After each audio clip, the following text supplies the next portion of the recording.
The opinions expressed on this radio station, its programs, and its website by the hosts, guests, and call-in listeners or chatters are solely the opinions of the original source who expressed them. They do not necessarily represent the opinions of Revolution Radio and freedomslips.com, its staff, or affiliates. You're listening to Revolution Radio, freedomslips.com, 100% listener-supported radio, and now we return you to your host.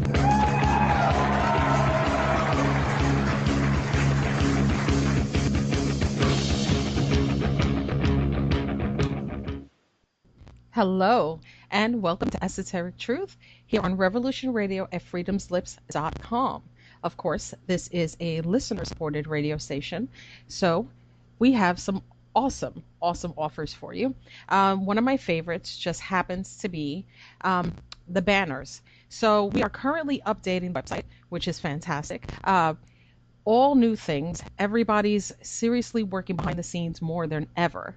And if you want to get your banner seen for just the low price of $10, you can have a beautiful banner shown right there, front page, on freedomslips.com for Revolution Radio. So be sure to check that out. You can go to support us and be a part of something big. So I want to thank you guys for being here. It's very unusual for me to be a fan of somebody that I get to have as a guest here, and I have one with me today. So I want to thank Brian Onley. I hope I pronounced his last name correctly, because like I said, it's not every day that I get to ask questions to somebody that I learned so much from. He's very known for the Book of Man. And when I began watching it, as most researchers, we're just waiting for that one part, like, oh yeah, I already knew that. This was one of the first, and I'm not a newbie to research, but when I first started, at least the first 3 chapters, I realized that I seriously needed to start some things from scratch.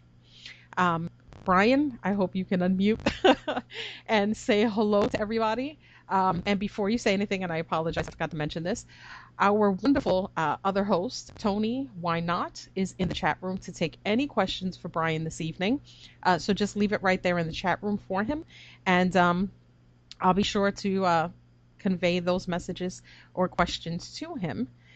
So, Brian, how are you?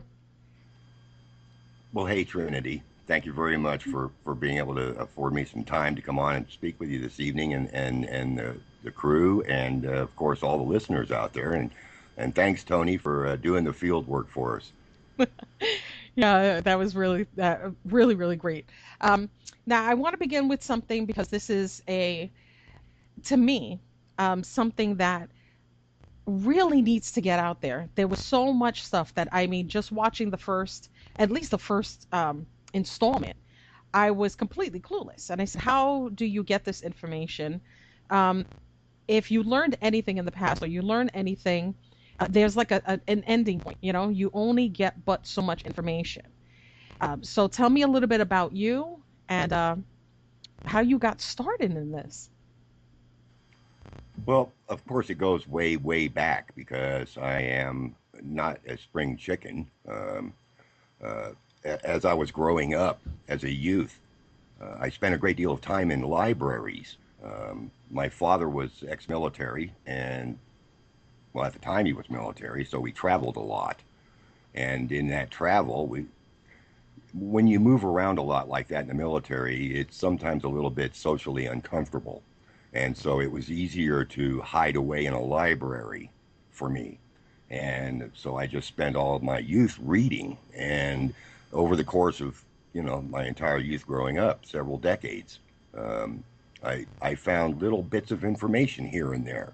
And it wasn't really, pertinent, poignant information, like mind-blowing information. It was like just little snippets, little tidbits. And it was like, well, okay, that's interesting. Let's just make a mental note of that. And this type of procedure went on for the rest of my life. And so throughout these many decades of following this type of research, of hunting for under leaves and rocks for information, basically, I had collected quite a bit of information. And during the advent of the computer, well, that just opened up all sorts of new doors. There were access to databases of contactee information. There was databases, full databases of sighting reports, all kinds of stuff. And so over the course of that amount of time, I had managed to collect interesting pieces of information that had some commonality to it pertaining to the information I had discovered over the years. And so here about 2008 or 9, I started picking up newer and newer information. And some of this information that I was getting literally confirmed some of the old stuff I had. And basically all I had to do was I basically came to a light bulb moment when it all made perfect sense to me. What a lot of folks have to understand is that there is no single answer here. There's no single story. There's no single master tale. There are so many tiny bits and pieces of information scattered through the Book of Man that the hardest part of this was actually to collate the information, to put it in a cohesive manner that was understandable by people. And I did the best I could with what I had to work with. And the end result, of course, is what you can see now as the Book of Man on Vimeo. Yeah, I think that's the part that exhilarated me more than anything else, was how much information. I know that there is a huge gap, I guess, in generation wise at least, with how at least the 90s, even in the early 2000s, of the kind of information that was actually readily available on the internet. Yeah, we had libraries and children were still, of course, using them. Adults were still using them. But the amount of information, there was no scarcity in the fringe on the internet in the 90s. I still love using the Wayback Machine because there's stuff there that's still fully functioning, or at least mirrors of websites from that time where there was no fear of what you said. No story was too controversial to discuss. Trolls weren't really that popular back then. So there was just an abundance of information. And I was so happy that when I started watching this, I said, I'm 100% sure that this is stuff I missed, or maybe I didn't know where to look. But if you can kind of, with the amount of history that's actually told us, right? And then we have like a cutoff point. They want us to know only a certain amount. So giant chunks of information, it's constantly missing. So either you have more questions, or you get tired. You don't want to look anymore. Nothing seems to be making sense. You're kind of going in this circle all the time. So what led you to at least the beginning part, where you started with millions of years ago? You didn't say 10,000 years ago or 7,000 years ago. You went into the millions. Like what took you to that point where the pieces kind of started clicking together? Well, Trinity, the origin story, I've been a big proponent of origin. And I think basically that's the inherent question everybody wants to know. Why, sure, we see the pyramids sitting in front of us, but we want to know the origin story. We want to know where they came from, who put them there, what were they for, that kind of stuff. And I think that's just basically inherent human nature. The origin story is the one that everyone is most interested in, that has the most validity and is the most seriously looked after. And so in trying to compile this story, I too wanted to know, how far back does this thing go? And it doesn't start here. It starts somewhere else. And that somewhere else was clearly laid out in fragments. And the funny part of this story is that there's several sources for this stuff. I mean, there is trace evidence, trace historical evidence. Some people will refer to it as myth or legend, or even folklore. But you know what? You have to really sit down and ask yourself the question: what is myth? What is legend? What is folklore? Those are words. Those are just words. Those are all they are. It's the story itself that I think is the most important part. And the quality between these old ancient stories have a pathway that can be followed. And so it was just a question of assembling them in a valid, cohesive manner that not only made sense, but for lack of a better word, actually probably is as close to the actual truth as it comes. Uh, it's sort of like any story you hear today. Let's say, for instance, you hear a new story today that you've never heard before. You know, you'll at least listen to it, and you'll go, okay, okay, I'll take this piece or I'll take that piece, but I don't know, I'm not too sure about some of this or some of that. But at least it's starting you to think, and it's starting you to consider, and I think that's 90% of the goal of the Book of Man is whether or not you believe what you hear or see. It's more a question of what you understand. And I think that's another bridge that we need to cross too, is the difference between belief and understanding. I mean, your belief is not required. Your understanding is. Wow. Yeah. That's the hardest to kind of explain when we're constantly living in between those two concepts. Um, we're constantly told, this is a myth, but this isn't a myth. And, I don't want to get into any specific type of story. But let's say what somebody might have a concept of ghosts, another one would see of angels. And then somebody might think of, heaven and hell and think of, different dimensions. Like the way that we have these discussions, instead of just being open to the interpretation, we just get angered because it's not the way we understand it. Well, and that's the case, and another roadblock, so to speak, that a lot of people have to overcome is definitions. What exactly does this word mean? In fact, not only what does it mean, what is the origin of this word? Where does it come from? Whose bright idea was this?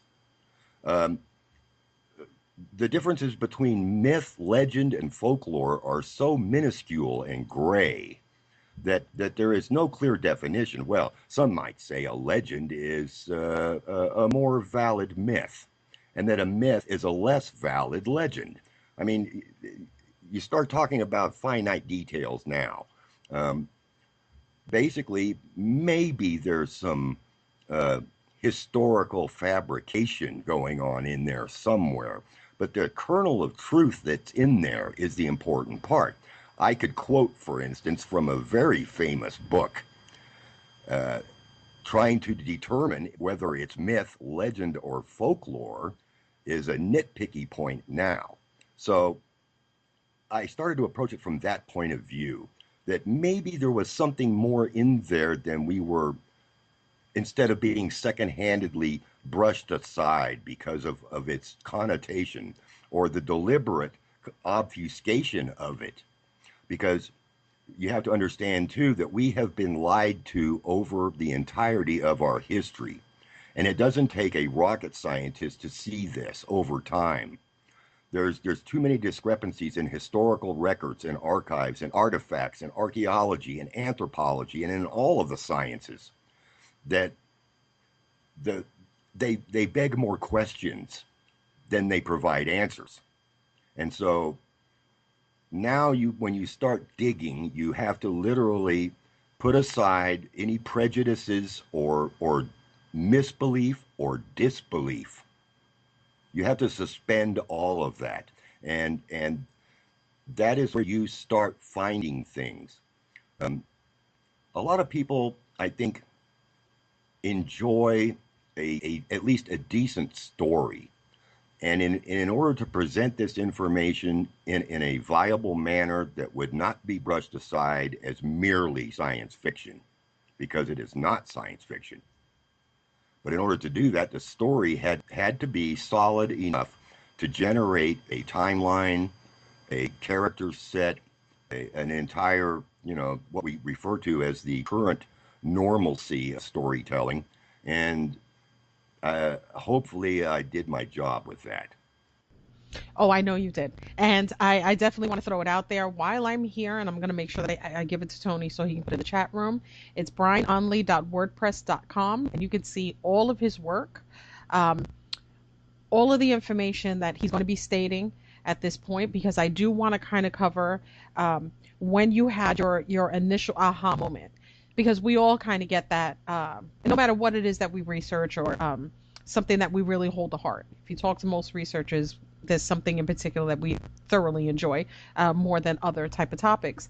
When was that aha moment for you when you were like, I have to get this down? This has to get out. This is how I'm going to tell the story, because I don't think I could have came up with that, and in that way, in such an, I thought I was going to be lost. You didn't just bring out the concept of how things changed, why they changed, and who caused them to change, but you brought in the ancient wordings, the full explanation. So what was your aha moment that made you start the very first chapter? Well, basically, Trinity, I think, uh, because the scale of the story, there were a couple of aha moments. I think probably the first aha moment was having come through ufology and the searching for information on sighting reports and all this, and just like everybody else does, everybody will at least check out a UFO video, even if it's not very good.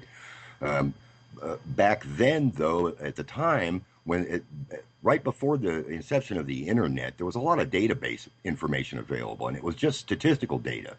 And I started seeing a commonality across thousands and thousands of UFO reports and sighting reports and contactee reports and abductee reports and just unbelievable amounts of global information.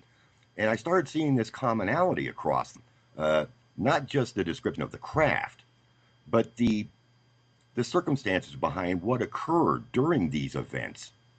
And it's a stupid thing that I do is I see this commonality and I go, well, there's got to be a reason for it. And so I started isolating these common factors across, thousands and thousands of reports, and started to draw a conclusion as I was doing it, that this isn't, we're not being invaded by 50,000 different species. This is a bulk group of individual and unique events that seem to follow a consistent pattern through a consistent retelling of the story from people who never saw one another, have never talked to one another, and have no idea about the other's event. And so this kind of separative commonality between people's stories is just as valid, as far as I'm concerned, as any PhD thesis paper could ever be, because you have valid research data here. And so basically, that was what really started pressing me towards going deeper down this rabbit hole, so to speak. And then I think probably the biggest aha moment was when I had all of this information, just stacks and stacks of folders. I was watching a gentleman's lecture, and he was telling a story that he had experienced. And the story he was telling was covering information that I knew I already had. And so I started pulling these folders out and looking at them, and was following along with him. And it was like, you've got to be kidding me. I mean, I had never heard of this gentleman before, ever. And I hadn't heard his story before. But the fact he was telling a story that I already had hard data on just actually was the icing on the cake. Now, I'll go ahead and tell you who that was, and that was Alex Collier. Now, whether you believe Alex Collier or not isn't the issue. What is the issue is that I had hard paper data on information that he was giving out, and I had never heard of him before. He had never heard of me before. We weren't feeding each other this information. This is similar information from two separate sources. And so it was then that I decided I have got to do this. And I literally sat down and hammered this thing out as hard and as fast as it could come. Wow. Okay, for those that haven't seen it just yet, I'll tell you what was one of my most fascinating moments when I first started. it was that you didn't begin with humans. Most people that have um, information that they want to share usually started at a point where they think our understanding, because we have that ego thing, so we just wanted to be about us. We yeah, stuff happened in the past, yeah, sure, get me a map, whatever, we know stuff happened, we can't really confirm it, but everybody's interest is usually just where human civilization started, and then we're trying to just piece together everything that happened just to us. You didn't start there. I mean, it kind of took a while for you to even get to that point, because you were explaining everything that came before that. And that's what really clicked with me. And I said, wow, this is the first person that I'm actually sitting here and I'm watching it, and he hasn't said anything about us, because we can't really open ourselves up to an abundance of information, or a better understanding about where we came from, if we're terrified of asking or starting to comprehend that it's not all about us. So if you don't mind, if you can do just like a little overview of at least the first chapter or two, for those who may not have seen it, because I know that Alex Collier had actually seen your stuff and gave you rave reviews. The Huffington Post did that as well. I adore you. Your work is phenomenal. Every researcher should actually aspire to follow this kind of information. It doesn't matter if a bazillion people want to understand it. It's that we have to have that discussion. That little light bulb that happened for you, in small aspects, happened for me while I watched, because I said I never saw somebody say it this way, or I heard that term loosely somewhere, but I couldn't really figure out where. Like, we have all of these different chunks, but nobody's telling us, in a more direct way.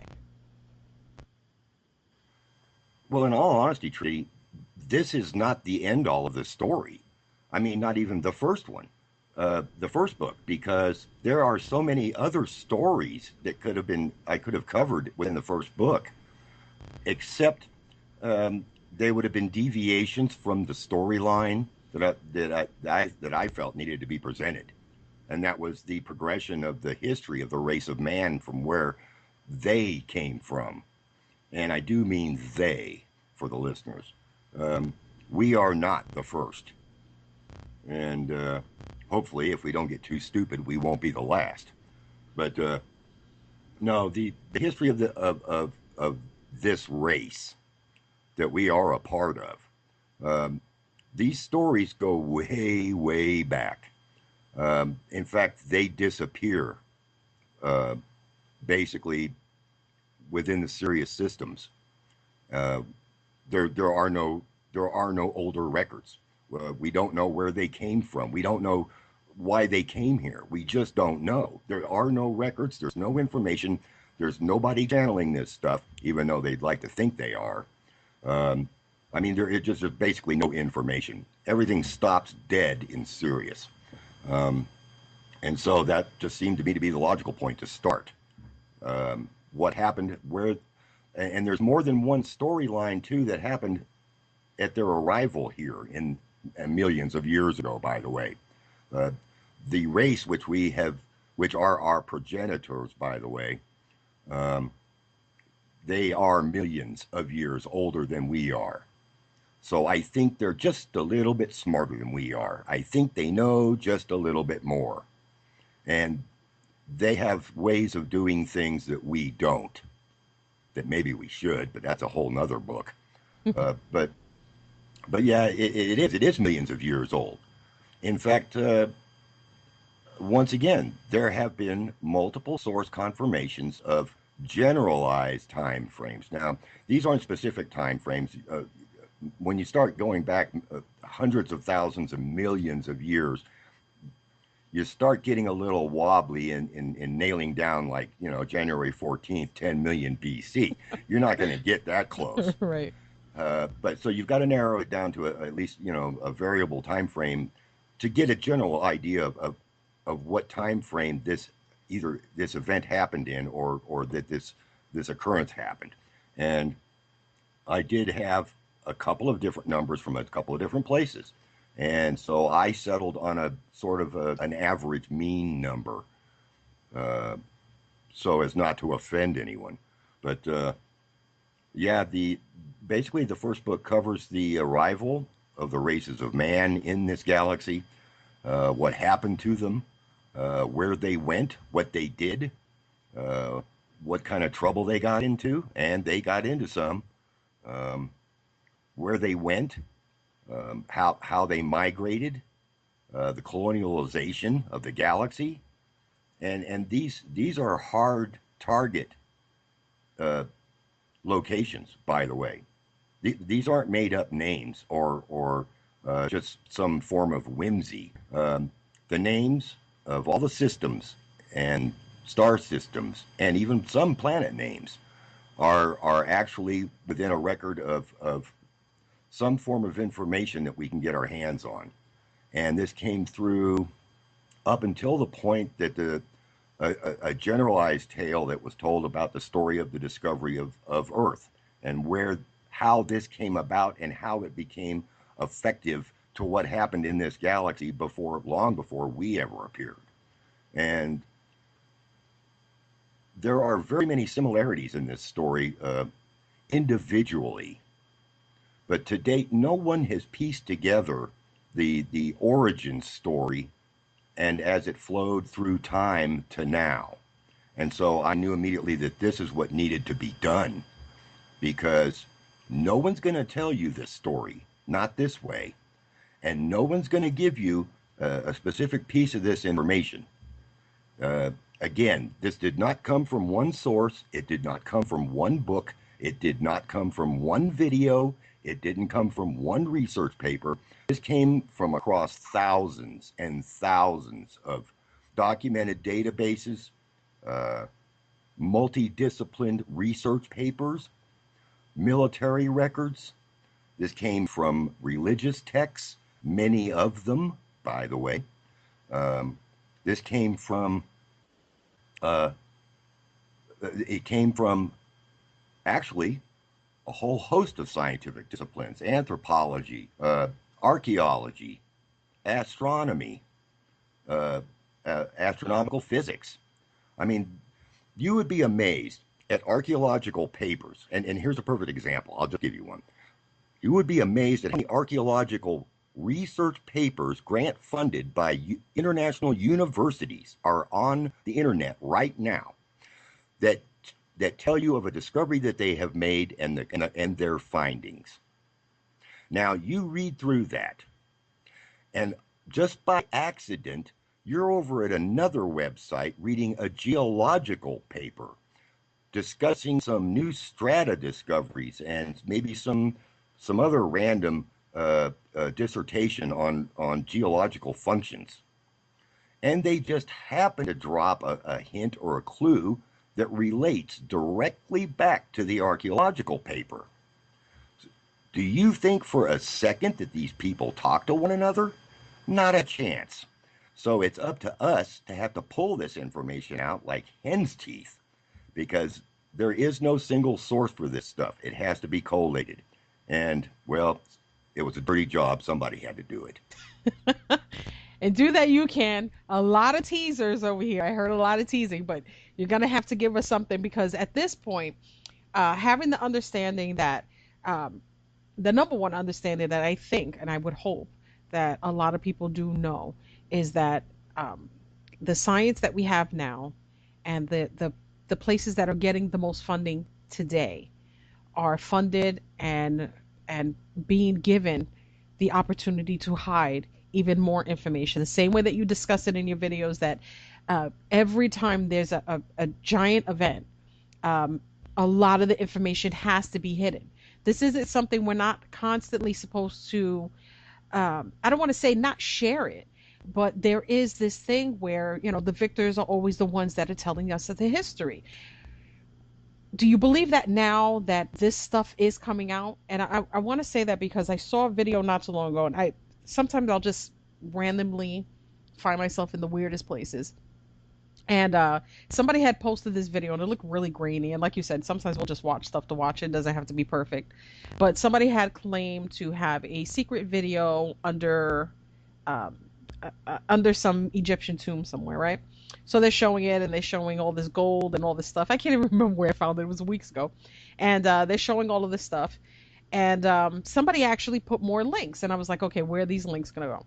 Eventually, it led me to one initial link that happened to be a panel discussion in another country and in another language, where they were showing the exact same video and stating the claim that even though they have went to the UN, and even though they have claimed to have found something that was extremely important in history, there was about 10 people in the audience. And I said, well, why does that video match the one from before, and how come nobody's listening? I mean, can we come to the consensus now that if we don't go and look at stuff on our own, there's no way we're going to find anything out? No, and you're not. Like I said, there is not going to be any universal YouTube video that you can call up and it tells you everything. It ain't going to happen. You'll be lucky if you can get 5 words that are usable. It's part of the problem. There are so many fragments of information that are actually out there, but they're going to be laid out in an easy to find or easy to assemble package for you. And yes, you're absolutely right, Trinity.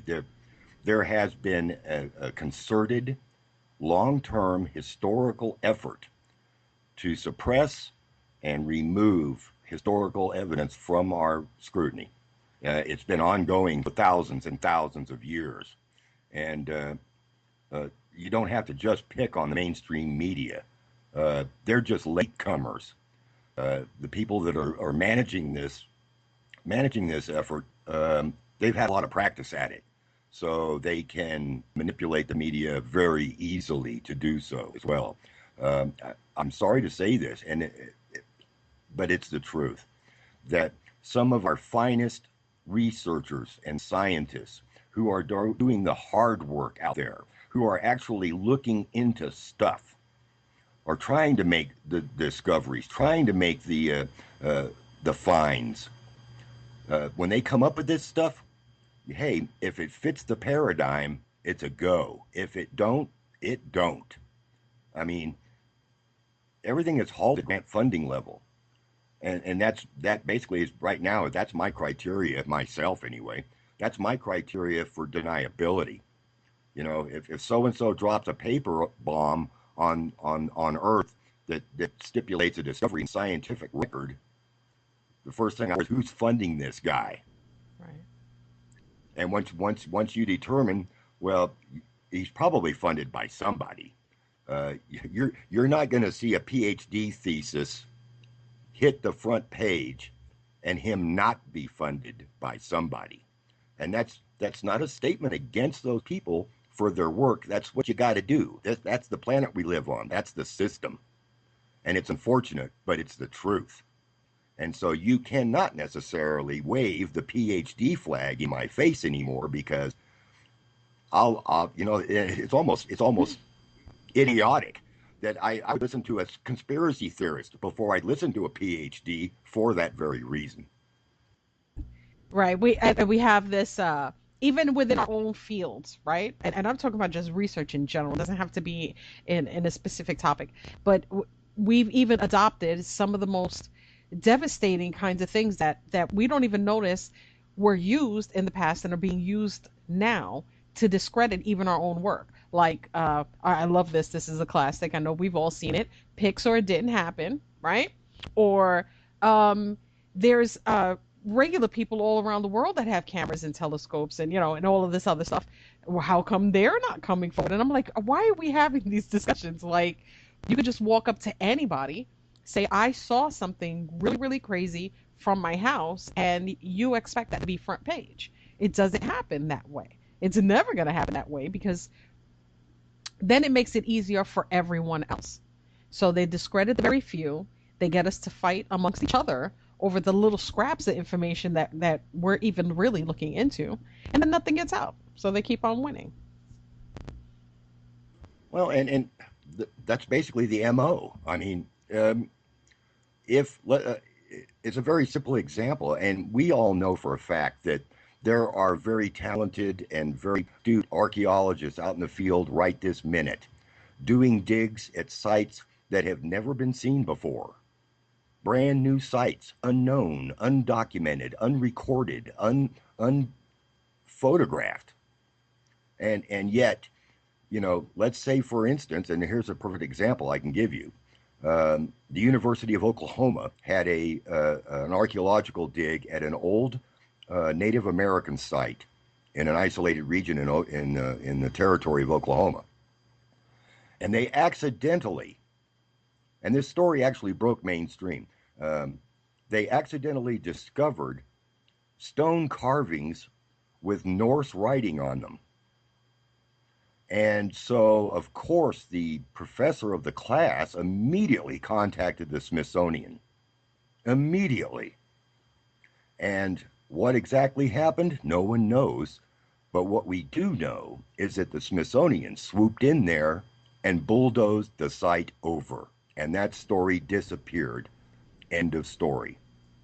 Now, one has to ask the question, at least I did, what the hell was that about? And so there's been very many instances of this occurring throughout time. And there's been lots of documented records of it occurring. And so there's an obvious suppression of information going on. And if that's the case, you have to take the next step. If they're suppressing this information, what else are they lying to us about? Yeah. I definitely wanted to cover this because I know we're going to go into the next hour soon, and we're going to cover what you're doing from here on in.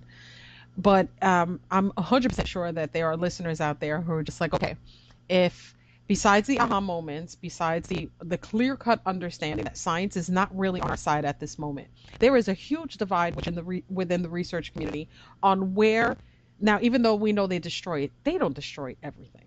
If you had to take out of everything that you've researched, the things that you've seen, and everything else, if you had to kind of pick a place or people, because like I said, I'm really hoping we get to cover a little bit about the videos, because you do cover it in there, but the explanation of where or who might have the most kind of information, because you have some people will be like, oh, the New World Order, the other people will be like, oh, the Illuminati, the other ones will be like the Vatican. So if you had to say it in the simplest terms,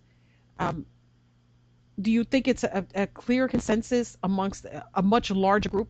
Like, we're naming single groups. We're trying to single out or make one worse than the other. Do you think that circle of people that are hiding our true history or the information that we need in order to actually evolve, or whatever it is that we're supposed to be doing here, do you think that they're all working together, or there is one particular faction that might be doing it? Well, that is a tough, but what I can say is this, is that disregard whether or not getting this information is going to help us evolve. We are going to evolve with or without them. That is the farthest I can take that statement, because to my knowledge and to the best of my research, there is only one group that is responsible for turning this planet into the system we're living under. There is only one group responsible. And that group has their finger on the pulse of everything else. And there's no escaping it. You can say, well, what about so-and-so? Or what about so-and-so? Well, it's like it doesn't matter. Okay? It really doesn't matter.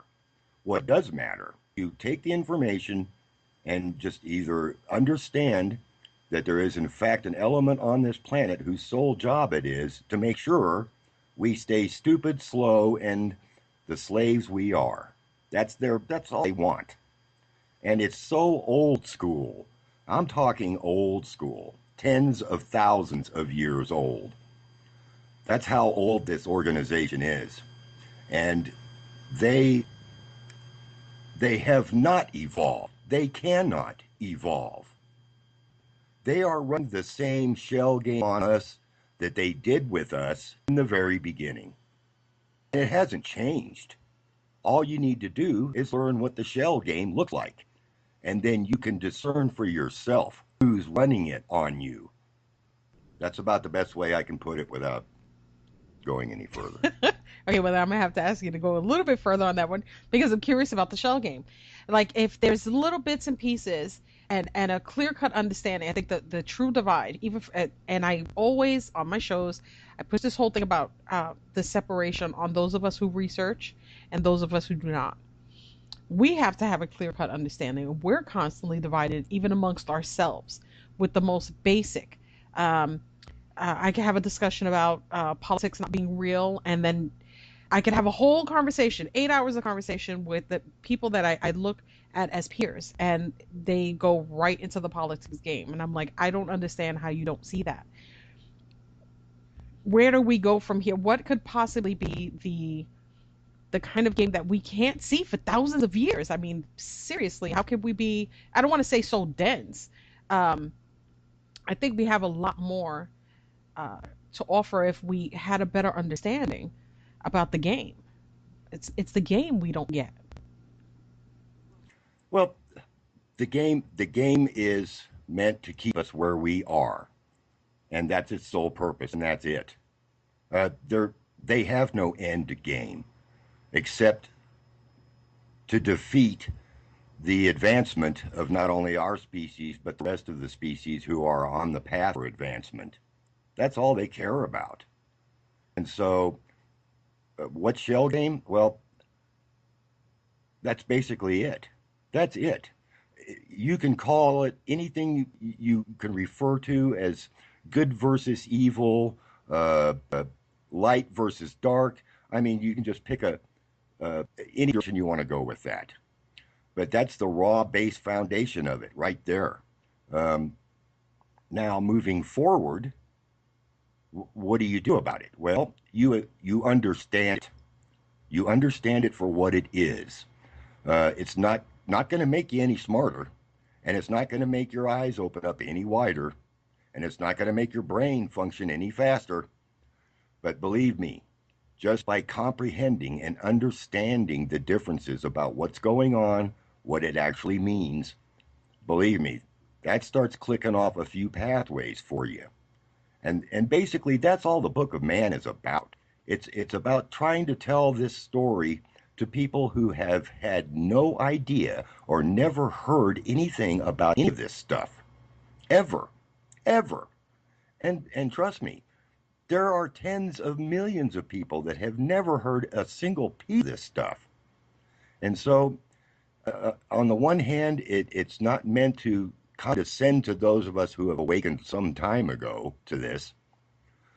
It's to basically give them a tip of the hat that, yes, you were right. Yes, you saw it. You understood it. You know this. All this is confirmation for you. But it's also for the folks who have never heard any of this, have no idea what this is about. And it's explain it in such a simple manner to them that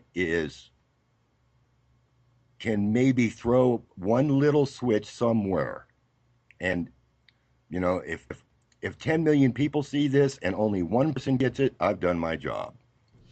Okay, so I have to ask, if because you actually cover a lot of this, between symbols and our misunderstanding, text and our misunderstanding. It has a lot to do. It's not like the stuff is there and we can't visually see it. It's our understanding, the way we said it a while ago. It's our clear-cut understanding.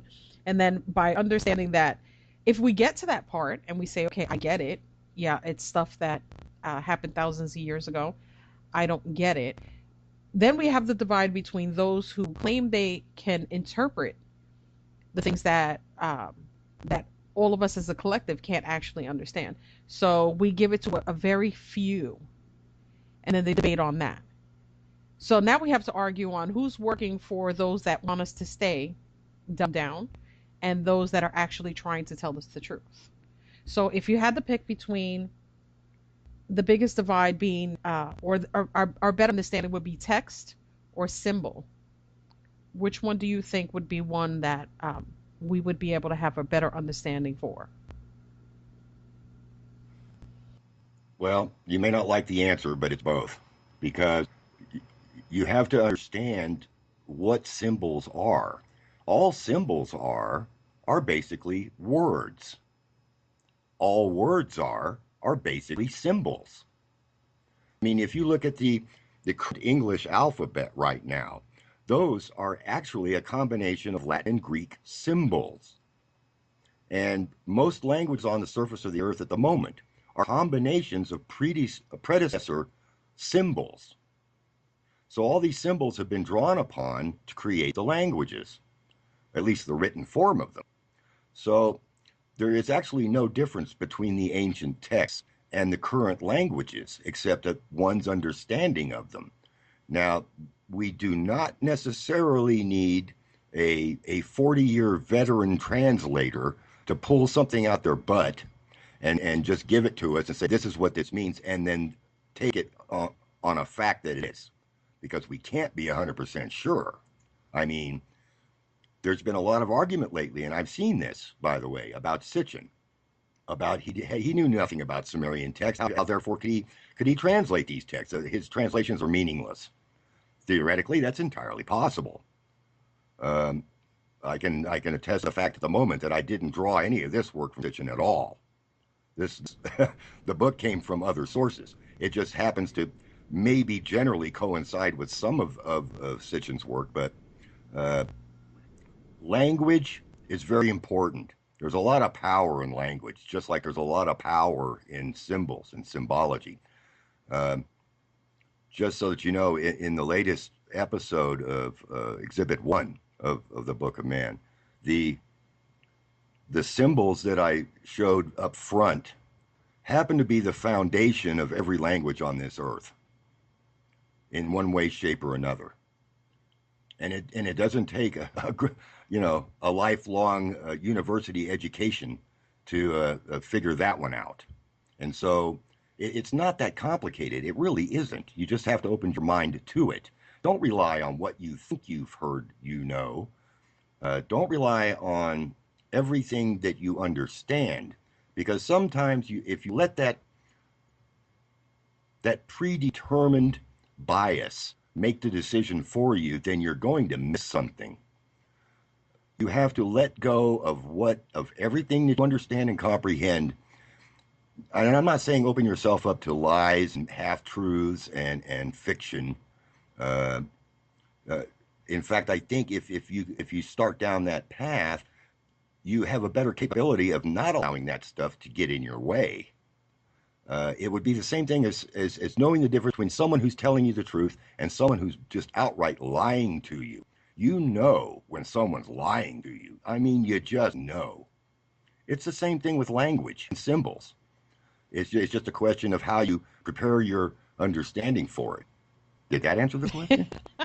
Yes. Okay. So, all right. So let's see. We have a couple of minutes left. So when we come back, I definitely want you to throw in some teasers from the first, and then I want us to go into Exhibit 1, because I know that at least in the first 3 chapters of the Book of Man, you bring up the direct names that I've heard before this, just not said in this way, but names that are being used today to explain a lot of what's going on in this planet. And I just thought it was weird that even though I've heard them, I never heard them told in that direct way. Like, it does give us clues to our purpose, why we're here, how we got here, how other people or other species have been involved here, are continuously involved, and where they've been. But having this whole understanding that, and by the way, I have to throw this in there. When I asked you that initial question, I was thinking about Sitchin. Because out of everything the guy did, and people spent so many years being solely dependent on one man's interpretation, that until I picked up the series, I didn't know that he wasn't the only one that was translating. And I said, well, nobody else is getting their books published or their papers out there in the open. Why is he being, who's giving him the authority to be the one who can only translate? How come no one else? And I think that's a huge thing in the research community.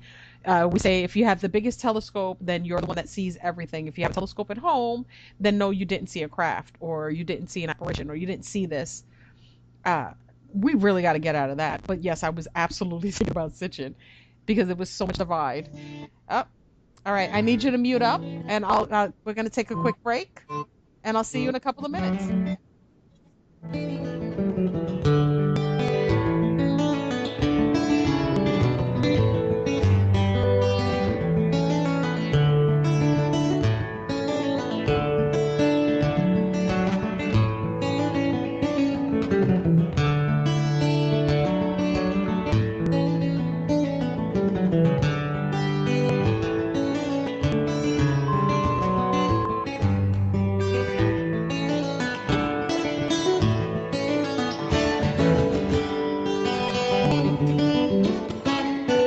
Listen to Revolution Radio at freedomslips.com, and we'll be right back after this message.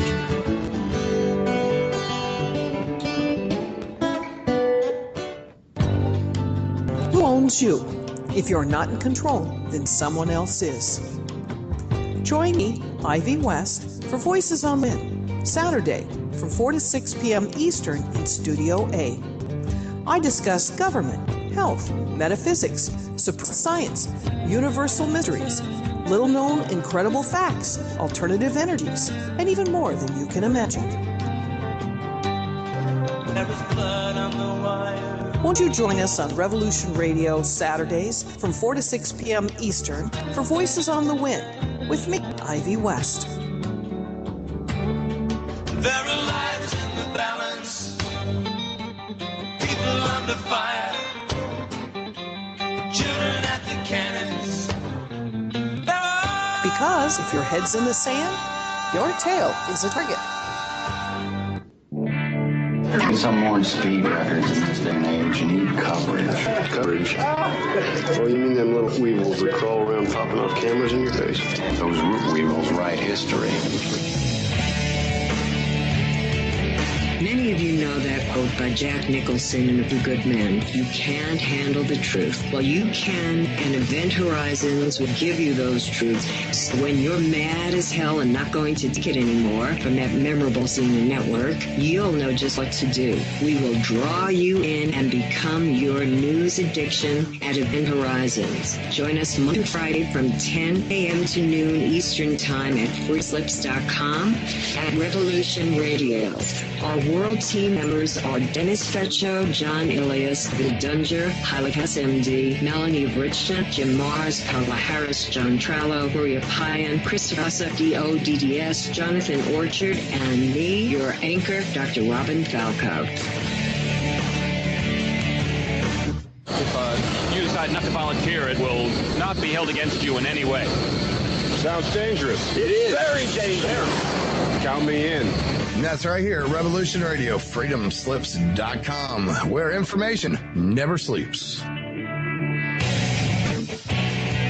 There is no denying the world is awakening. We see it in the global uprisings and demonstrations of the people on the planet, and the new way of thinking and living is arising naturally within each one of us and our communities. I have been a major player in this global movement for over 20 years and have helped tens of thousands of people around the world change lives and find their voice in order to help create the paradigm change we so desperately need. Join me here at Revolution Radio on the Just Bernard Show every Tuesday at noon Eastern Time for 2 hours of powerful interviews and discussion with some of the most influential visionary consciousness, alternative media, and suppressed knowledge. We promise to reveal the real matrix and empower your human experience.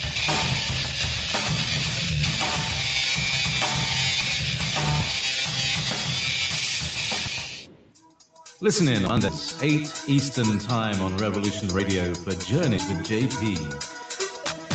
With a variety of guests, each giving their perspective on their journey into the now. Join me and my guests Mondays, 8 p.m. Eastern on Revolution Radio Studio B. Enjoy your extra big ass fries. You didn't give me no fries. I got an empty box. Would you like another extra big ass fries? I said I didn't get any. Thank you. Your account has been charged. Your balance is 0. Please come back when you can afford to make a purchase. No. I'm sorry you're having trouble. trouble. Come on. My kids are starving.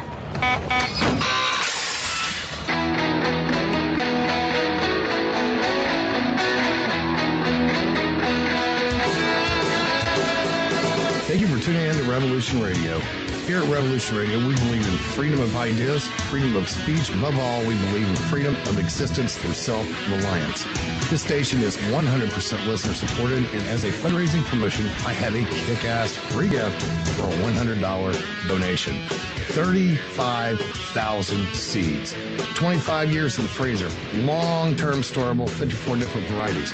So if food prices go crazy, the shit hits the fan, or you just want to save tons of money every year by eating your own food like I do, grab our seed pack special.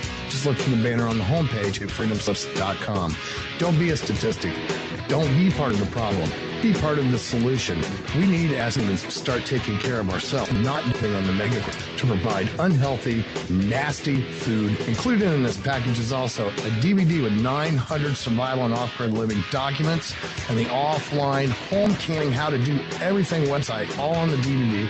So when you're growing all that food, you know how to can it, store it, preserve it, etc. with all these documents. So thank you for tuning into Revolution Radio at freedomslips.com. I hope that you will pick up this package and start learning to be free. Revolution Radio, freedomslips.com, where information never sleeps and freedom is one seed that needs to be planted. What we do in life, it goes in eternity. The opinions expressed on this radio station, its programs, and its website by the hosts, guests, and call-in listeners or chatters are solely opinions of the original source who expressed them, not necessarily represent the opinions of Revolution Radio and freedomslips.com, its staff, or affiliates. You're listening to Revolution Radio, freedomslips.com, 100% listener-supported radio, and now we return you to your host.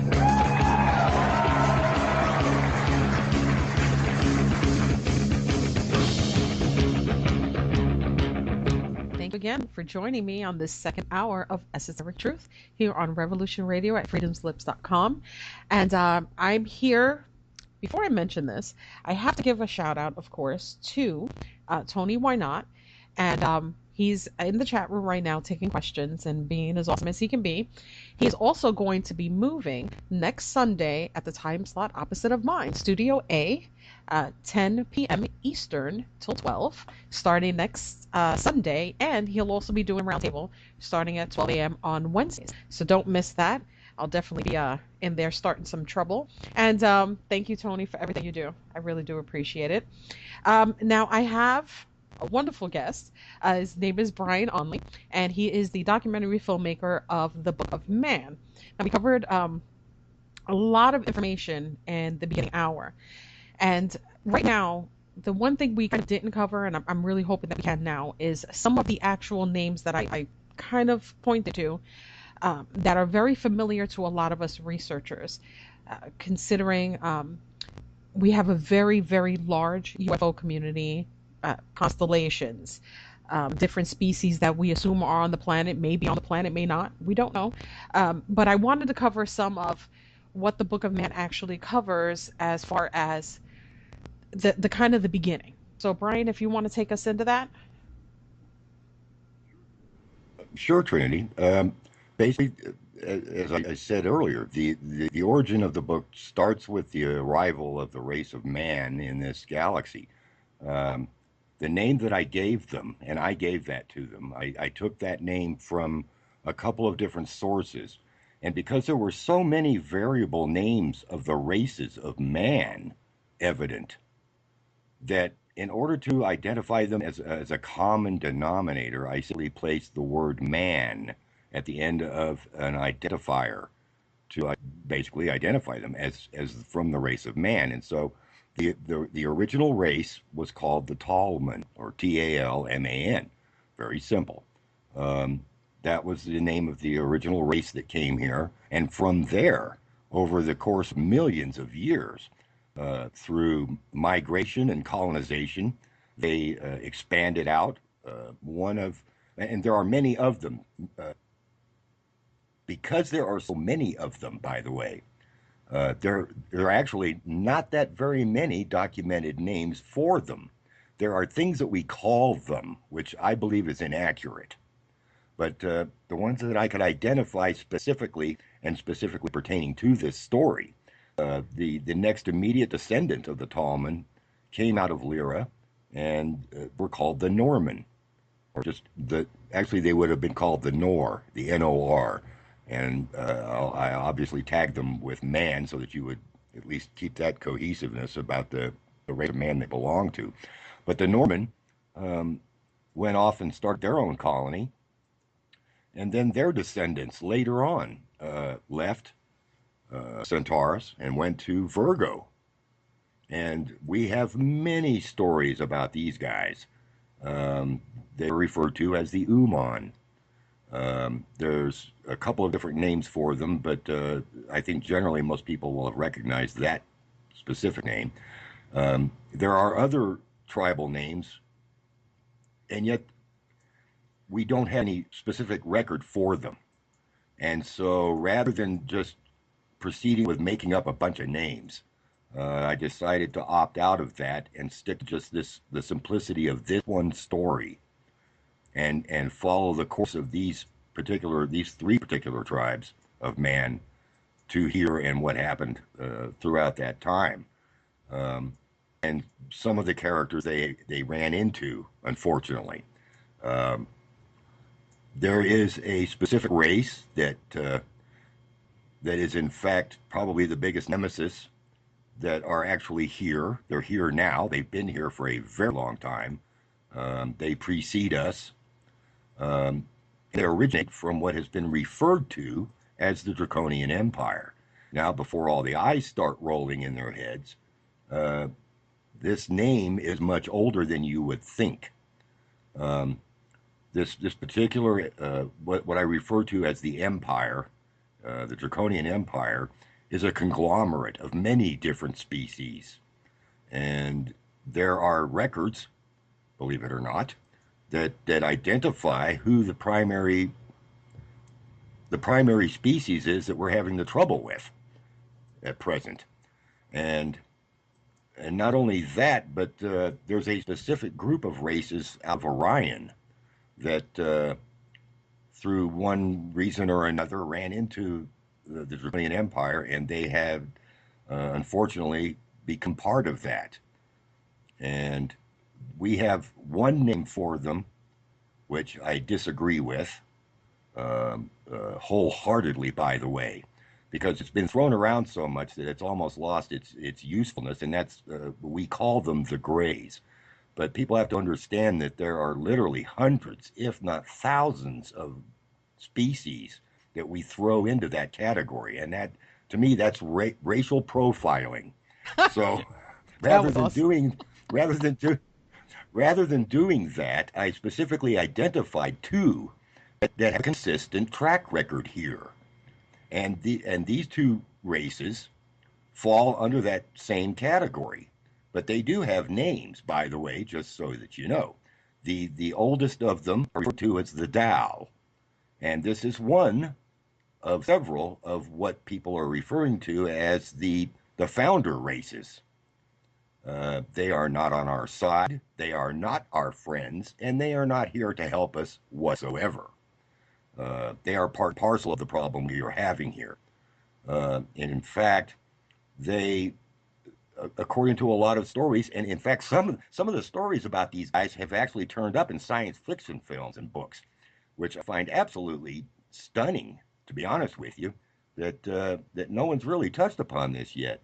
In fact, that they were running into problems. They are such an old race that they ran into reproductive entropy. They were having problems maintaining their species, so they had to literally clone an entirely new race in an attempt to keep their species alive. And you can almost name book and film for where that story came from. But there's quite a bit of truth to it, by the way, and they are clearly two different races. But they've been involved together for so long that they have now technically become the same species. That's how old they are. And they are referred to as the Doll. It's sort of a subheading underneath the Tao, because as a clone subspecies, they're sort of like their soldiers, so to speak, I guess. I don't know what another word that we can classify them as, but They are a unique species. Now there are who we refer to as grays in other places, and some of these are not run by them. Some of these have their own agendas. Some of these looks maybe similar, but have grown up in a completely different realm, under a completely different system, under a completely different focus. Um, so again, I wanted to point this out because, like I said, and it's not meant to be a joke. It is, to me, as far as I'm concerned, it is racial profiling to lump them all in one category, because you have to be specific about who you're talking about here. Um, there's other names that are being thrown about currently and for some time now. I won't get into that right now. That may be a topic for a whole other book. But there's been a couple of other racial identifiers that people have been using frequently that I've heard that I completely disagree with, only because the lack of information that they are operating under at the moment is quite profound. Because there are races out there that are on our side, that are trying to help, that are trying to provide us with some protection, although they can't commit to it. And then there are others who are not. Not only are they not, but they have no intention of helping us. In fact, they're doing everything in their will to see to it that the other side doesn't win. So there is a much larger picture going on out there than just what's going on here. But you have to realize what's going on out there pertains directly to what is going on here. Okay, so let's say, hypothetically, if we had to distinguish between how we have to understand who's helping and who's not helping. Who are they helping or not helping exactly? Are we literally just the pawns in this game? We have the divide between those who think that we're just taken and we're experimented on and we're just like these, and then we have the people that think that we're hybrids, or we were just made to be slaves, or we are genetic abnormalities that, over time may have evolved or given the opportunity to evolve, but we're constantly changing. So if we have a good and we have an evil, and that's in every kind of thing, even they don't hide that from us now in our books.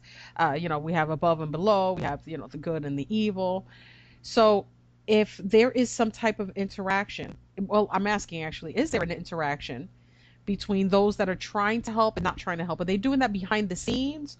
Or is there the same way that people think there's, beings in the White House? And that's hypothetical. I don't believe any of that, but I'm just saying, where there's actually people being mentally controlled or physically controlled. There is, and let's just call it this way, there is an active war out there. I don't know any other way to put it. We're not talking about a Syrian war where we have shelling, although there is a potential for that going on that we have not been given information for, but that's a whole other story. An active war going on.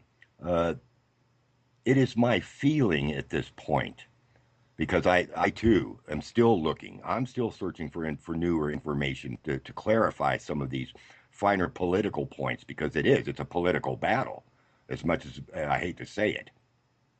But what I feel at this point is that there are some races out there who are trying to help us, but they're not helping us by giving us stuff. It's not their place to give us stuff. We're not going to get stuff from them.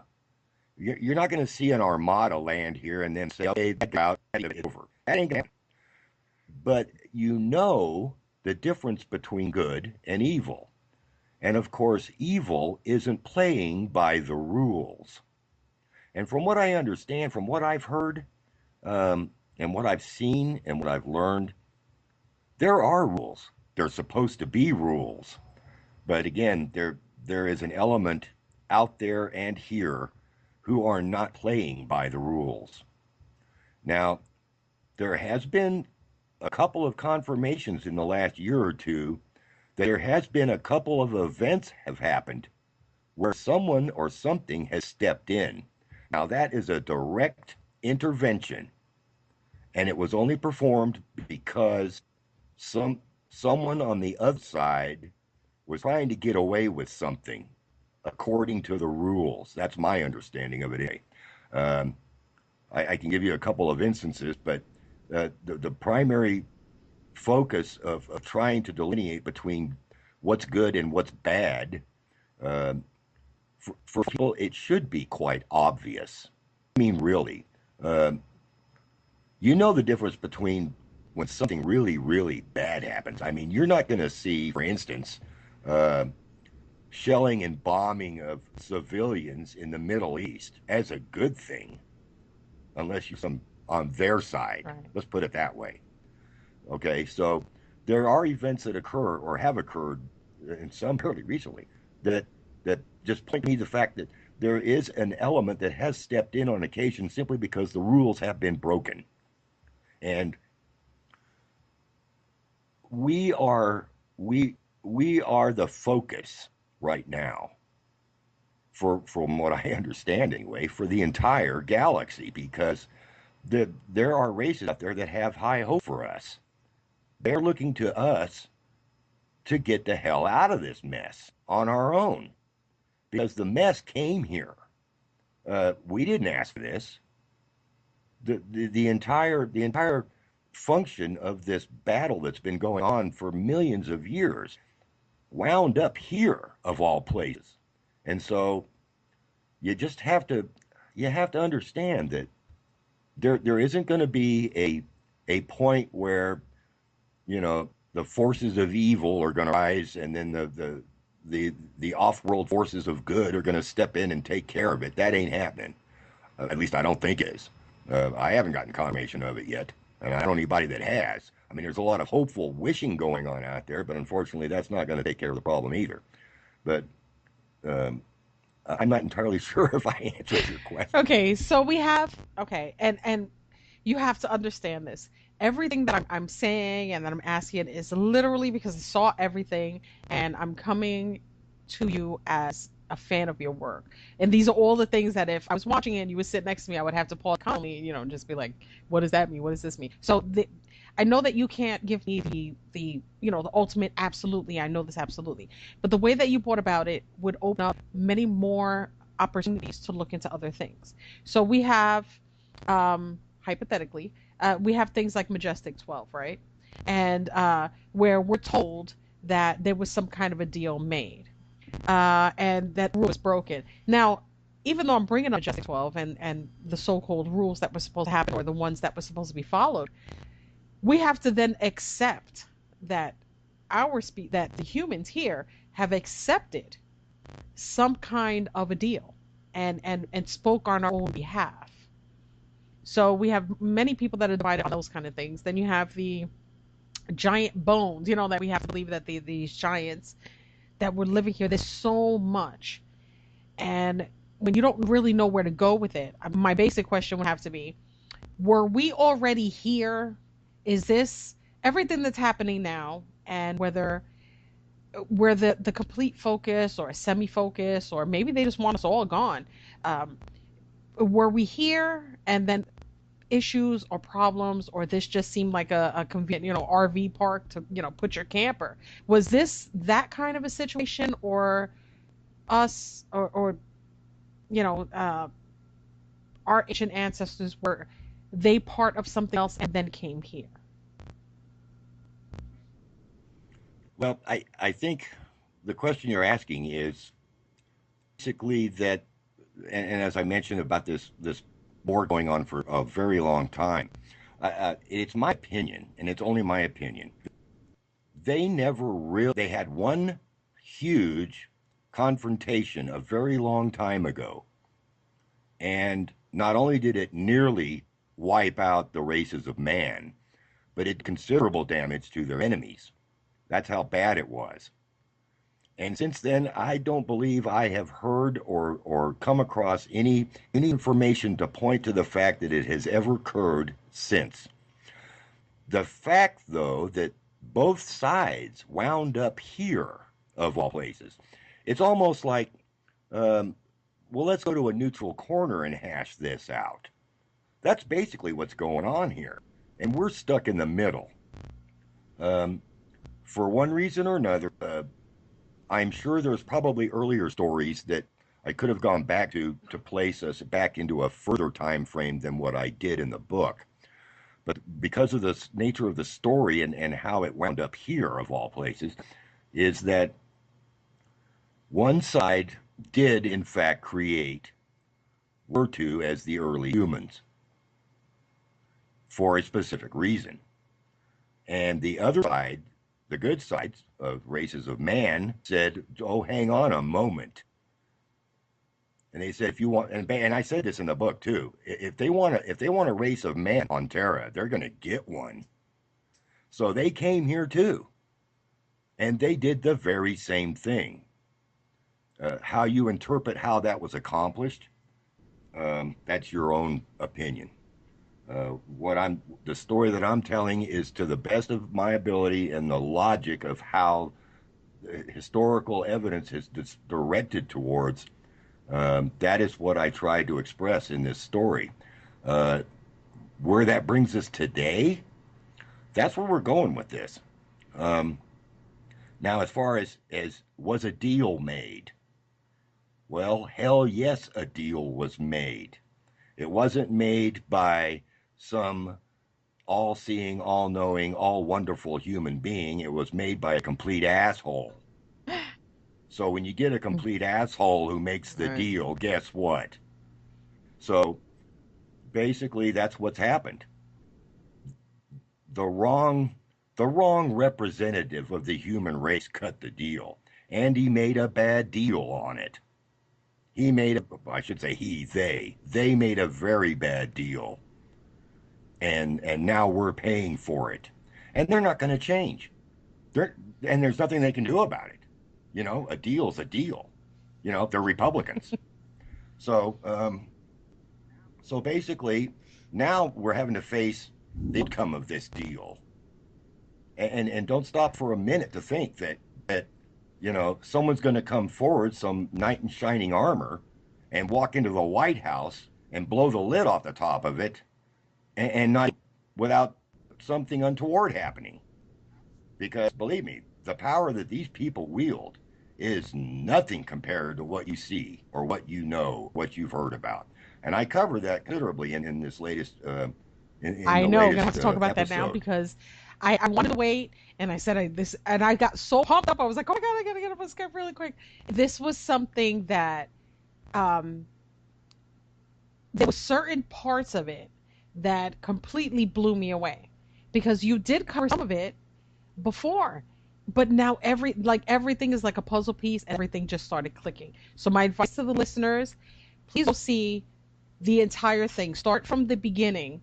And when you see this next part and everything that's going to come after this, you're not even going to believe how everything just kind of connects. Everything I asked today was questions I seriously had on my own because I couldn't believe that everything has been in our faces and we seem to be focused on things that seem minuscule, stuff that's not really going to make us see the bigger picture. So we have a lot of finger pointing, right, going on. We can't understand, or we want to place what humans do on something different. Like we can't understand how humans can be assholes like this, you know, how it would have taken a representative to completely screw us on a deal that we had no part of, but we seem to follow, and we do it till this day. So please cover some of what happened in the next one because you discussed two things and you showed a picture and it blew me away, and it was the I'm just gonna let you say it. Okay, so refresh my memory. So there was a couple of pictures. So you did the picture in Virgo, right? And then you made the actual. It was somewhat of a triangle. Turned it into a womb, and then you had the direct line that went to how everything and how we represented ourselves later on was with this symbol, and then how it was a sword, and when you showed the last photo, it was a cross.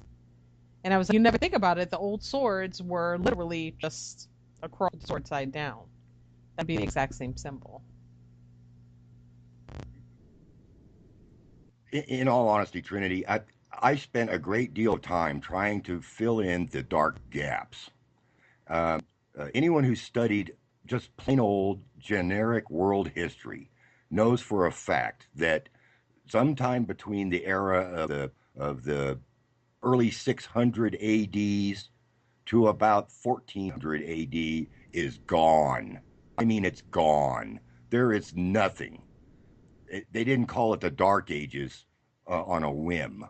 They called it the Dark Ages for a very good reason, because there is nothing. They went overtime to destroy and suppress as much as possible. There's a reason for that. And I dug into this and I tried to find out why or where this change happened. Where did the deal get made? And at first I thought it happened during that period, actually. And that's what I was looking for. But the more I started looking into it, I started coming across things that pointed to a lot earlier. And I think it was during some of revisiting some of the old Egyptian and pre-Egyptian history that a couple of things started to make a little bit more sense in light of this story. And so if you go back that far, I actually had an interviewer last year ask me blunt, straight up and blunt, so when was the deal made? So the best I could pin it down was approximately 12,500 years ago. 12,000 to 15,000, somewhere in there. I mean, it's a big dark gray area, but that's when the deal was made. That's how old this story is. That's how long this has been going on. So, yeah, this isn't something new that just happened a couple of years ago. This has been going on in our face, long term, historically. Okay, I have a tough question on this one. Considering that we've already covered that when things need to be hidden, when somebody loses or somebody wins, right? They have control over what we're going to learn next. So text would be ruined. Any kind of technology would be taken to ruin. I mean, we do that all the time in other countries, so that shouldn't be that far-fetched. And it's a known trait that we all seem to have. Could it be a possibility that the things that we discussed today, and yes, I'm going to say ufology, I'm going to say religion, I'm going to say New Age, I'm going to cover the thousands of different religions that are currently out there today. Could it be that the reason why we're so stuck is the misunderstanding that a lot of the ancient stuff, the stuff that was true, the stuff that was real, has been destroyed? You know, that we keep just going back to the same step and we're constantly stuck at this one part over and over and over and over again, because it's so hard to find the stuff that was right before it. It's not that it's not there, it's just not made for us to see. Well, it's part and parcel of the program. I mean, let's put it this way, there is one very well documented historical event that everyone with, and it's one of the easiest ones to point out, and you'll see my coverage of this event in a future episode. But everyone knows that when the Spanish conquistadors hit South America and ran into the native races in South America back in those days, that the main ideological story there was that they were there to discover, not only find gold, and maybe even, work out some kind of a business deal with this new continent. But alongside that, there was the utter destruction of every text, stone tablet, and historical record that they could get their hands on. This is historical fact. This isn't imagination. This is real. This is real historical evidence of utter destruction of historical fact. Now, you have to look at this and go, well, why would you do that? I mean, really, would anybody out of their right mind walk into a library and start torching books for no valid reason? I don't think so. And so you have to start questioning events like that. Now, there are several others that happened throughout the course of history that likewise point to this program, so to speak, being in effect. And it carries on today. most recently, and this is one that I can't believe people haven't even really jumped on yet, and that's the fact of all the crap going on in Syria and in the Middle East. This alleged terrorist group called ISIS going around literally destroying archaeological sites and historic statues and carving and records and all. Why would you go through there and destroy your own racial history? Because it is. It's theirs just like it's anybody else's. It doesn't belong to any one person or any one group. It belongs to all of us. And so I was not only taken aback by that, but it was almost like that alone was a red flag about what's going on over there right now. You see, it hasn't stopped. It isn't going to stop. That's what they do. That was a great point. I felt like that about a lot of it, especially in the Middle Eastern area, which has a ton of history. And we're not really taught, most people kind of just like live in this bubble. So we don't have a clear-cut understanding of what's happening around the world all the time. But if you look outside of some of these things, you will see just the burning, the destruction, the explosions, especially, and those are the ones that I always focus on, is the places that it turns into absolute rubble. So let's say that I work in forensics, right? And you show me a photo of a particular area and you say, what does this look like? When you blow something up, I could say earthquake, some kind of an event that would be from the earth and not actually be man-made. A lot of these events now that are happening are explosion-based. Things that we could later on in history just blame it on some, the earth just got pissed off one day and it just so happened to take this particular area. Like we're finding better and better ways to not really put ourselves in that place. Just we're destroying things in a much better way. But I always go with the fact that for everything that we want to destroy, there's a little bit that we want to keep. I don't mean us, because we don't get to keep it, but there is some of the stuff is getting taken somewhere. Somebody's understanding it, somebody's studying it. There's things that we just truly do not understand. If everybody else that you look at in a magazine, or that you look up their papers because they have 1,000 degrees, or you want to fight about Neil deGrasse Tyson and Bill Nye the Science Guy, every time I have these different kinds of discussions, there are people that are getting paid a bazillion times more than those guys to not talk, to not be public figures, to make sure that everything that they do is in private, and that information is only given to a select few. Oh, that's absolute going on. Believe you me. In fact, I have a documented event that occurred not all that long ago, by the way. It was during the Iraq War, the first Iraq War. To be honest with you, there was a report that came out of the Middle East that there was a special ops crew that went in, not for recon, not for intelligence, not for spying, not for setting explosives, or not for attacking anybody or freeing any hostages, not at all. They went in there on a specific mission with a crew of archaeologists, and their function was to go in there and retrieve something.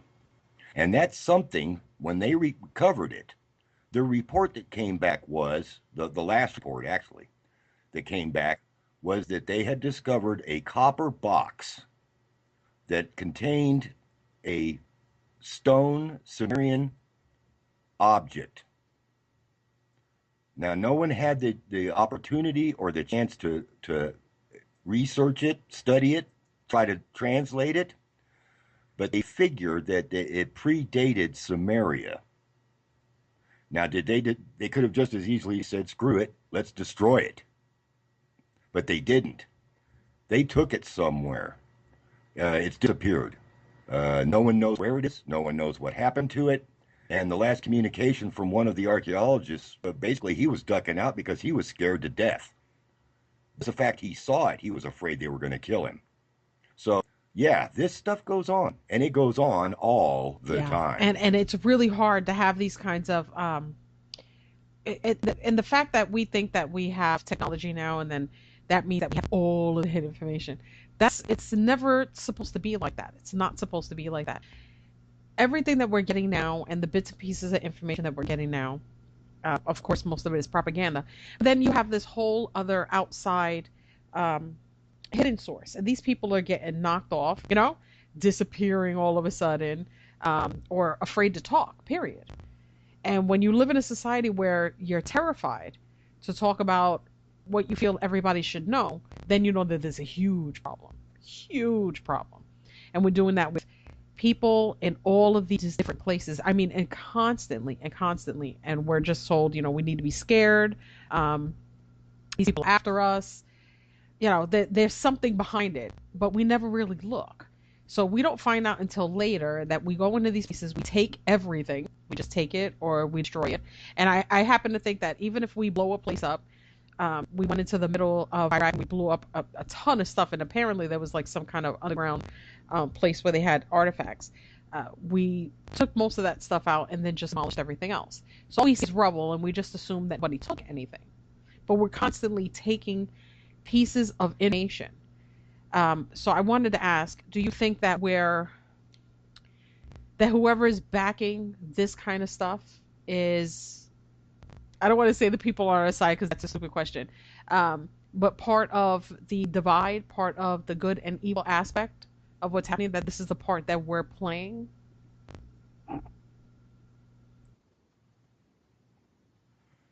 Well, it's safe to assume for the moment that those who are actively trying to seek information and not for the purpose of hiding or destroying, if you're not involved with that, then what you're involved with is trying to reveal it. And that is a clear-cut definition between good and evil. It's that simple. I will say this. Some people may find this difficult to comprehend why these words come out this way, but I'm telling you, there's a lot more to what you're being told than what you're being told. And the primary example of this is we did go to war in Iraq over weapons of mass destruction. What you didn't know is that the weapon of mass destruction was going to blow the lid off the whole 9 yards. That's the weapon of mass destruction they went after. There was evidently an artifact of some form or nature hidden within Iraq that Saddam Hussein knew of. He probably used it as a bargaining chip to get the Allied powers off his ass. And that's when they said no and they went in. That's what the whole thing was about. The weapon wasn't a bomb or a missile. It was information. It was historical evidence.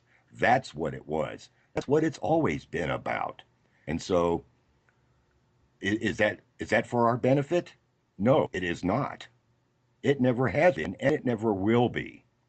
Therefore, if you're trying to discern between who's giving you the right story and who's giving you the wrong story, look at the story. And that should be clearly evident, at least in this day and age. I'm clapping. When you literally said the weapons of mass destruction, like, we really don't understand the wording in that sense, and how it was so easily acceptable that we didn't find anything. We destroyed the whole place. I mean, it's like me robbing your house and me claiming you had all of these things, and then I don't get arrested for it and I didn't find anything.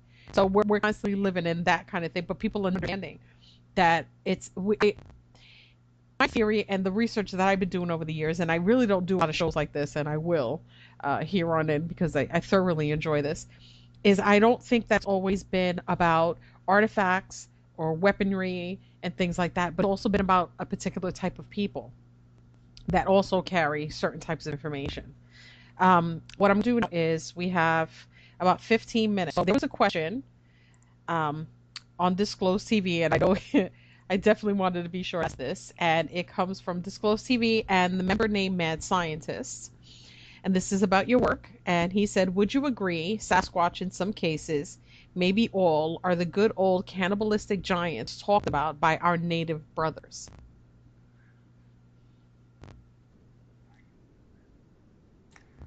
I have a theory about that. I am not entirely sure at this point if I'm going to include it in this story, but I can throw it out there since I don't believe it's going to make it into the book. But it is on the table.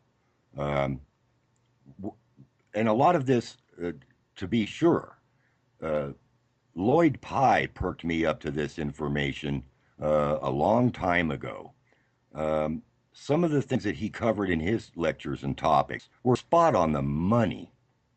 Now, evidently, this race has been around for quite some time, and I'm going to call it a race because I think it's valid and I think it warrants it.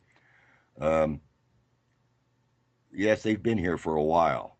Obviously, the stories that have come down through the ages from not just natives, but from historical records, by the way, that talk about an unusual or an unknown entity of this type. It is my understanding, knowing full well, that there are several, and when I say several, I mean more than a dozen underground facilities on this planet right now that are not inhabited by human beings. Now, if you take that as a fact, then it's logical to assume the reason we can't find these beings, Bigfoot, Sasquatch, whatever you want to call them, is because they don't live on the surface. Now, that begs the question that, well, how did they get here? And that's a topic for an entirely different discussion because I have a theory about that, but it's just a little thin in places to try to just throw it out there. But if you stop and think about it, it tends to lead to a little bit of logic because, look, we photographed these things. People have seen them. People have identified them. We've seen them all over the planet. And yet we can't seem to find any bodies. We haven't seen any social structure. We haven't seen any groups. We haven't seen any point of these things. Well, you've only got two other choices. The other one of them be that they're coming from underground where they live, or they're transdimensional. That's the only other possible explanation. No one's seen them get off a craft, so they're coming from a planet. So my theory is that they are underground, that they are subsurface dwellers of some form. I believe they exist. Do I have proof? No. But I will point to Lloyd Pye's work in anthropology and the work that he's done because I believe he's probably been closest mark of anybody yet. And yeah, because the other part was cannibalistic, and I never heard of them being cannibals. I've always had my own opinion about it because it was something that seemed elusive, but there. You know, it's kind of like the Loch Ness. You know, like we kind of catch it, but we can't always catch it. And there's so many of us, and not that many of them. Like it just seemed like it was an impossible feat, or something that we were supposed to include in the leprechaun, unicorn stories, or dragon stories, or anything in that nature, where we're supposed to kind of believe but not really believe, or never have enough proof. And I'm assuming that you mean underground, and this is an assumption. You can clarify that if you mean deep underground military bases. It took me a long time to understand dwellings underground until I've never been to the Grand Canyon. But if you go, and a lot of people did, and then we were kind of not veered away from it, but it was no longer really a tourist attraction the way that it probably was 40 or 50 years ago, where, you know, people just stood by it, but then, you know, people got nosy and then you wanted to go down, you want to look around, you want to touch stuff, and, you know, the things that we do. And then now it's not so much of a popular place, but if we can have these kinds of I mean, literally gigantic miles and miles and miles of places that just regular people just can't go into, or walk around and just touch things and look through things and find these little things, like we use Google Earth for those kinds of things now. That's a photographic image, and we can see things all day long, but we can't actually just go in there and touch stuff and be about that stuff. Well, let me tell you something, and this is verifiable, by the way. And for those that say it's impossible or that they don't believe in underground subsurface dwelling, and I'm not referring to dumbs. Yes, those are there. There are deep underground military bases, and you would be both a fool and a moron to not know that. But talking about subsurface dwelling, we've already discovered several instances of subsurface dwellings that were built, as far as we know, by humans thousands and thousands of years ago that they can't explain. So that exists. Now, if you go one step further, that there could be subsurface dwellings, let me point this out to you. It's a natural fact, and it's documented, that the United States government has seized every cave system in the United States. They have made them national parks. Sure, you can go in them to a point, but you just can't walk in there and try to speak your way down as far as those cave systems go. There's a reason for that. And there's more and more of these cave systems across the United States that are very famous, by the way, that are still so deep they have not been publicly documented, at least not publicly. Now, it doesn't take much to go another step further, that some of these may be access points to something else. And it's just a concept I'm throwing on the table. Here's one that I've always been curious about, considering how long we've been here and how many pieces of information, no matter how much understanding we have about them. One thing we kind of don't mess with is the water here on this planet. What is it that we've only seen or tried to look at 1%? We can put a rover on Mars, but we can't go to certain depths beyond the Bermuda Trench. Like we still just don't look. We don't look. We can throw stuff in it. We can kill everything in it. We can poison it. We can do whatever we want with it. But for some odd reason, there is no real, and this is just me being naive, history or pinpointing of where we literally discuss something as important as the water here.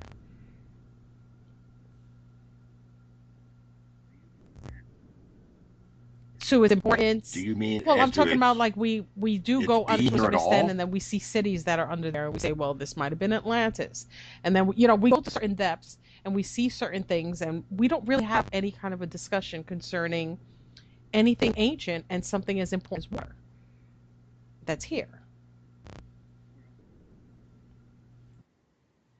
Well, this is true. I mean, the same thing applies to the oceans that applies to the cave systems, technically. I mean, let's look at the United States Navy for starters.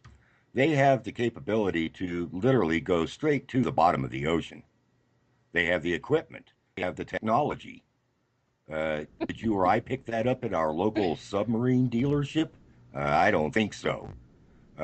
So, yes, they are probably seen and fronted things down there that we have no idea about. And you're not going to see anybody come running up top telling us about it either. Everything is classified under a certain level of release. If you go on the basis that everything that the government says is a lie, then all you have to do is listen to what they tell you to know that the exact opposite is true. And it's as simple as that. I agree that there's been some incidental and accidental discovery, by the way.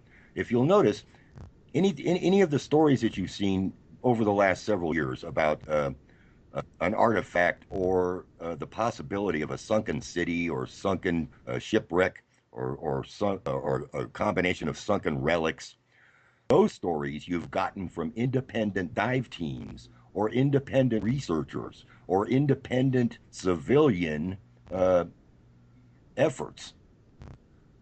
But we have no idea at this point anything that the governments of the world have come across or why they're down there in the first place. I mean, we have billions of dollars invested in subsurface research through the military, not through civilian universities. And it's not a stretch to go, yeah, well, this is, okay, not? We only have a couple of minutes left, and I want you to throw everything out there that you possibly can. And of course, I really don't think we've covered everything. I would love for you to come back at some point. So please talk about your work and where we can absolutely find it as soon as humanly possible. So you can go ahead and put that.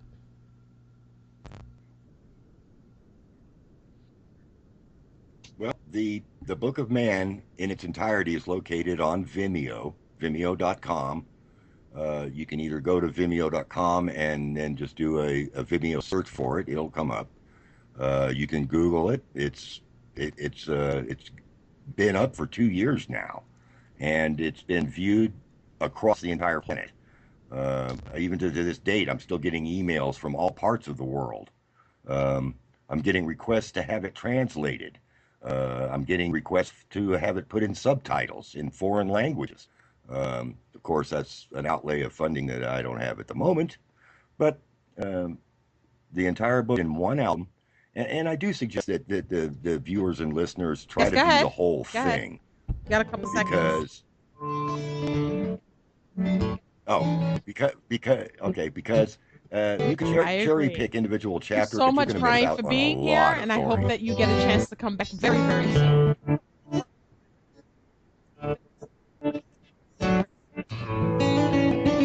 Well, I'd love to, Trinity. Thank you for having me, and Tony, thank you, buddy. Good job.